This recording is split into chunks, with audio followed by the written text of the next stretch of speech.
সকল কেনে আছে? মই মেহবুব আহমেদ।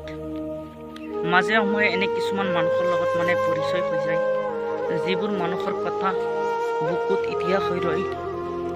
এনেকুৱা এটা দিন আহিব যি দিনত মই কাৰোবাৰ লগত কওঁ যে এনেকুৱা এজন মানুহৰ লগত মোৰ পৰিচয় হৈছিলে। মানুহৰ কথা বতৰাই মোৰ বুকু অন্তৰ কঁপাই তুলিছিলে। এনেকৈ মই কাৰোবাৰ লগত কওঁ।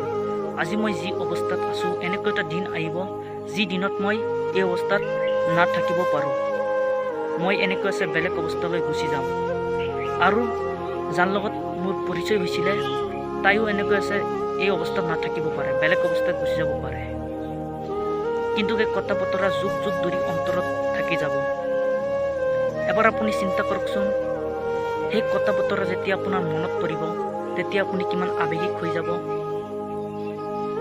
আপোনাৰ কিমান আৱেগিক হৈ যাব, আপোনাৰ বুকু কেনেকৈ লাগিব এবাৰ চিন্তা কৰকচোন। তেতিয়া আমি কিমান আৱেগিক হৈ যাম। এনেকৈ কোনোবা মানুহৰ লগত পৰিচয় হৈছে নেকি? যদি হৈছে তেনেহ'লে মোকে কমেণ্ট বক্সত কমেণ্ট কৰি জনাই দিব। আৰু পৰৱৰ্তী সময়ত মই কিহৰ ওপৰত ভিডিঅ' বনাব লাগে সেইটোও কমেণ্ট কৰি মোকে জনাই দিব। ধন্যবাদ। জয় আই অসম।